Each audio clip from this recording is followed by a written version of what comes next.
seharusnya dilakukan oleh siapa saja yang terhalang untuk mendapatkan haknya, atau merelakan hak mereka, atau sebagian dari harta mereka yang diambil oleh para penguasa atau pemerintah. Kemudian yang ketiga, hadiah yang diterima oleh para pejabat itu termasuk ghulul, korupsi. Maka tidak boleh membantunya di dalam melakukan perbuatan ghulul. Ikhwan fiddin, azani Allah wa iyyakum jami'an. Ya, jadi ini perbedaan pendapat di kalangan ulama mengenai apakah jika seorang muslim yang memberikan uang atau hadiah itu untuk mendapatkan haknya kembali, ya, atau untuk menolak kezaliman dari dirinya, itu termasuk, ya, kita katakan yang dilarang atau tidak. Ya, jadi menurut, ya, kita katakan keterangan yang kita sebutkan tadi, bahwa lebih baik baginya untuk bersabar, ya, karena jika dia memberikannya maka ini membuka peluang bagi, kita katakan, oknum pejabat itu untuk terus melakukan perbuatan dosanya dan pelanggarannya, ya. Nah, demikian. Di samping itu, ya, hadiah tersebut termasuk ghulul dan korupsi yang tidak dibenarkan di dalam Islam. Nah, demikian ikhwan fillah rahimani wa rahimakumullah jami'an. Jadi, ya, bagus, yang terbaik baginya adalah, yang paling baik baginya adalah dia bersabar. Ya, sebagaimana yang dikatakan oleh Nabi SAW, ya akan datang nanti penguasa-penguasa yang zalim, ya, maka Nabi berpesan, ya, untuk bersabar dan tetap menjaga diri agar tidak mencabut ketaatan dari mereka, ya. Wa in akhadha malak wa daraba dhahrak. Walaupun penguasa zalim itu mengambil hartamu dan memukul punggungmu, ya, isma' wa ati', ya, tetap mendengar dan taat. Nah, demikian ikhwan fillah azani Allah wa iyyakum jami'an. Baik. Jadi ini juga, ya, kita katakan banyak terjadi di jalan raya, ya, di mana pengadilan-pengadilan, ya, kita katakan jalan raya sering terjadi. Yang terbaik adalah tidak memberinya uang, ya, dengan atas, ya, pelanggaran yang dilakukan. Ya, demikian. Wallahu a'lam bishawab. Ya, karena kalau kita memberikan uang kepadanya berarti kita turut membantunya di dalam perbuatan dosa dan pelanggaran. Ya, di samping itu secara hukum negara juga itu tidak dibenarkan memberikan hadiah, ya, dan uang kepada petugas yang sedang bertugas di lapangan. Ya, jadi janganlah kita masuk dalam bab tersebut, ya. Ikhwani fiddin azani Allah wa iyyakum jami'an. Nah, demikianlah, ya. Ini adalah satu perkara yang penting untuk kita perhatikan, yaitu janganlah kita terlibat di dalam perbuatan atau praktik, ya, suap menyuap di dalam masalah hukum, ya. Haram hukumnya bagi kita untuk memberikan suap ataupun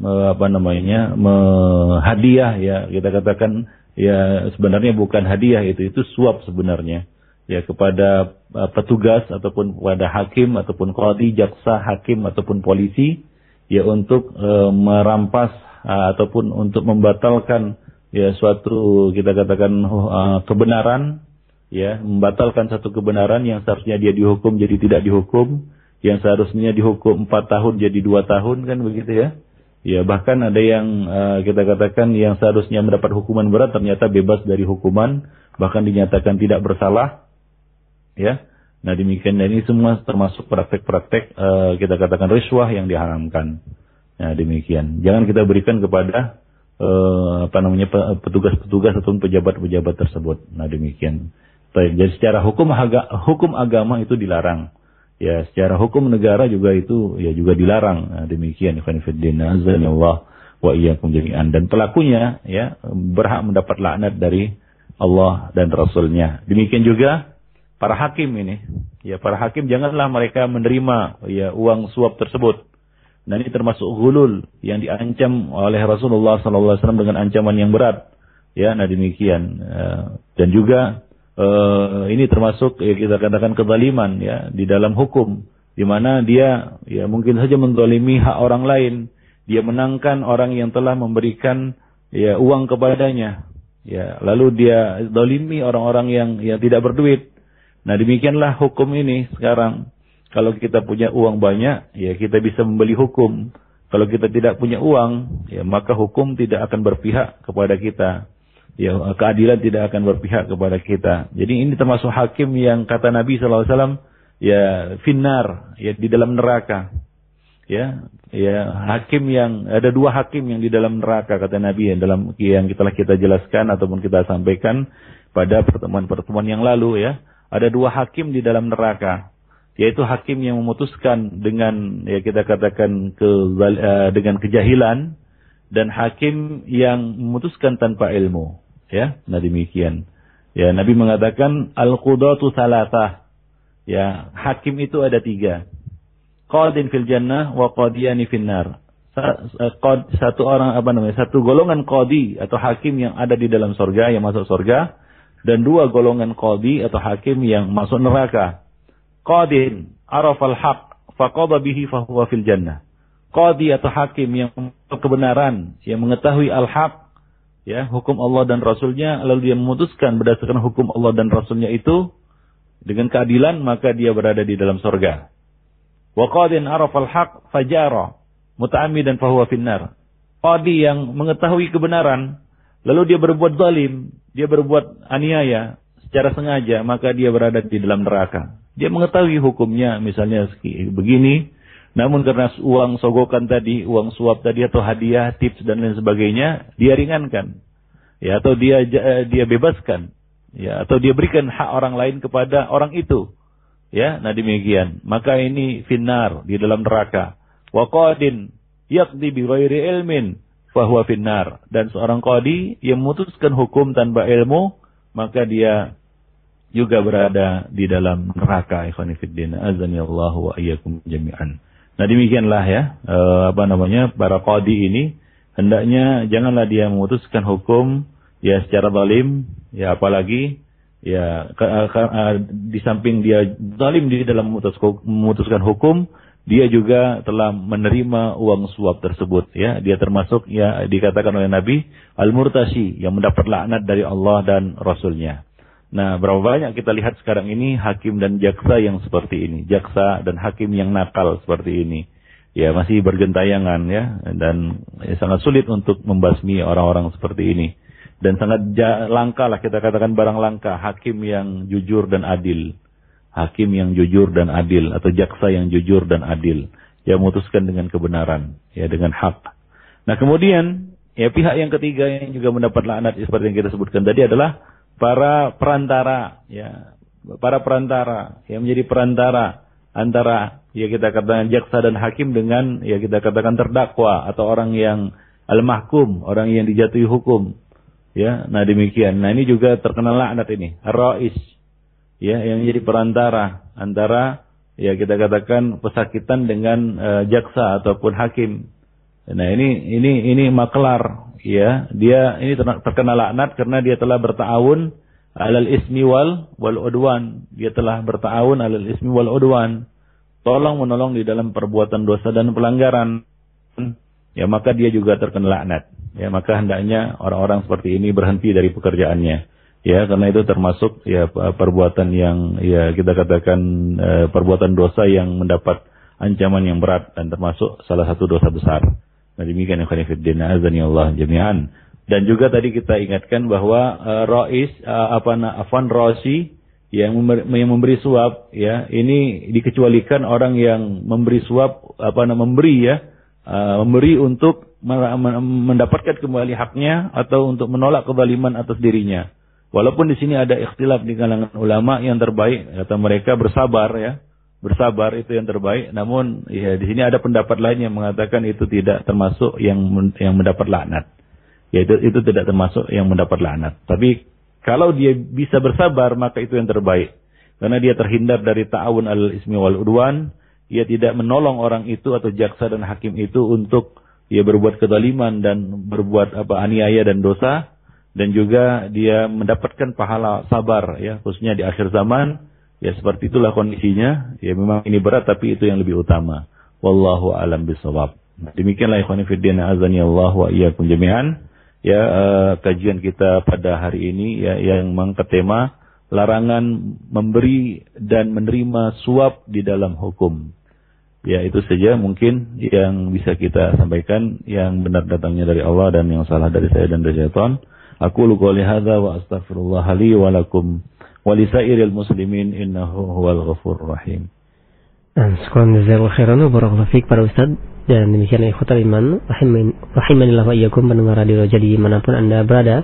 Materi yang telah disampaikan oleh Ustaz Abu Ihsan Al-Maidani hafizahullah dari pembahasan Al-Kabair, dan telah kita simak bersama pembahasan mengenai dosa besar suap menyuap. Mudah-mudahan apa yang beliau sampaikan bermanfaat bagi kita semua, dan selanjutnya kami buka sesi interaktif, sesi tanya jawab bagi Anda yang ingin bertanya langsung.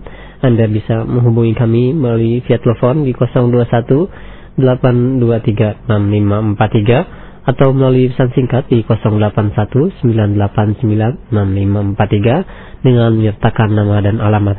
Dan untuk lebih memperdalam pembahasan kita, hendaknya pertanyaan disesuaikan dengan pembahasan kita di kesempatan pagi hari ini. Ya, di 021 823 6543. Halo. Halo, assalamualaikum warahmatullahi wabarakatuh. Waalaikumsalam warahmatullahi wabarakatuh. Dengan siapa, di mana Bapak? Dikecilkan terlebih dahulu Pak volume radionya.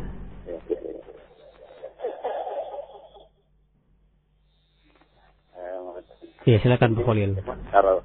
Kalau misalkan mau kerjaan gitu, ijazahnya ijazah orang lain gitu, gimana tuh? Dan ada uang titipan gitu. Baik. Jadi andai kata diterima, itu usahanya itu bagaimana tuh? Saya tahu bahwa kasih.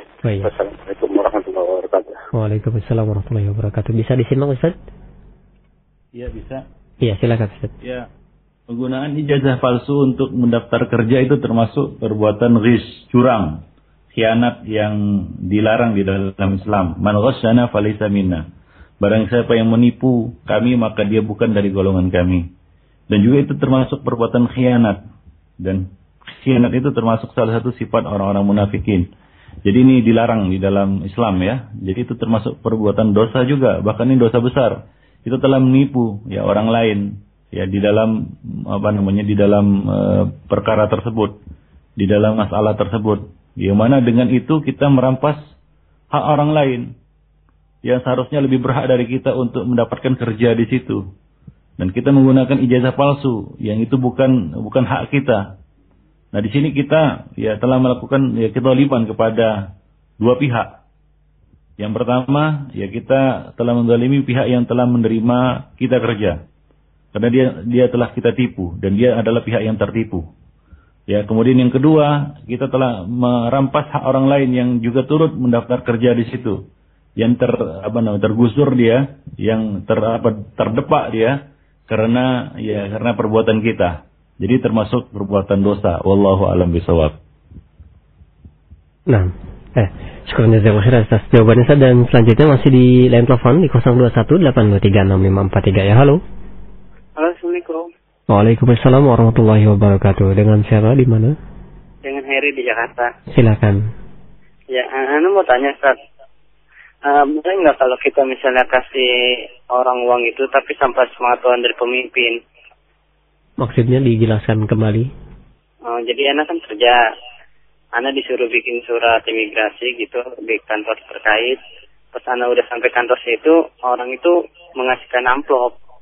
Dan Anda suruh memberi uang itu, tapi Anda nggak tahu harus bilang apa gitu sama bos Anda. Baik, bisa ditangkap Ustaz pertanyaannya?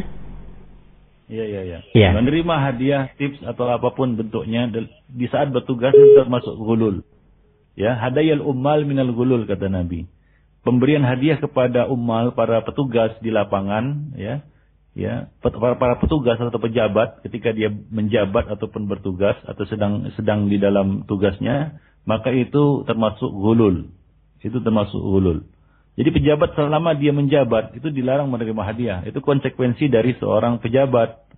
Ya, seorang pegawai negeri sipil kan begitu ya, PNS. Nah, orang-orang berebut-rebut masuk PNS. Nah, setelah jadi PNS dia nggak tahu resiko ataupun kita katakan konsekuensi dia bekerja sebagai PNS, pegawai negeri sipil, yang dia dibayar gajinya oleh negara. Negara itu dari rakyat uangnya. Nah, kalau dia menerima hadiah pada saat dia berdinas sebagai PNS, statusnya masih sebagai PNS, maka itu termasuk ya kita katakan gulul. Nah, kita katakan gulul itu. Nah, mereka coba lihat PNS ini sudah dapat gaji dia, kemudian dapat pensiun lagi kan gitu, dapat tunjangan kanan kiri muka belakang, tapi masih juga menerima hadiah di saat bertugas. Nah, ini satu kezaliman. Ya, nah demikian ikhwan fillah, azanillahu wa iyyakum jami'an. Apalagi sebagian PNS itu kadang-kadang juga sering ya kita katakan apa, curi waktu, ya itu korupsi waktu juga kan begitu ya. Nah demikian. Nah, padahal semua kebutuhan hidupnya sudah ditanggung sama negara. Ya, baik. Jadi janganlah dia menerima tips ataupun hadiah apapun pada saat dia bertugas ya sebagai pejabat ataupun pegawai ya pemerintahan ini. Nah demikian. Wallahu a'lam bishawab. Baik, terima kasih banyak atas jawaban. Dia tolong menolong ya. Jangan juga dia tolong menolong di dalam bab ini. Wallahu a'lam. Ya, baik. Terima kasih banyak atas jawabannya Ustaz, dan selanjutnya kami beralih di pesan singkat. Ada pertanyaan dari beberapa pertanyaan senada. Ya Ustaz, bagaimana kita menyuap kepada seseorang yang untuk mendapatkan hak kita, jika kita tidak mengeluarkan uang akan sangat sulit sekali mendapatkan hak kita tersebut Ustaz. Apakah diperbolehkan?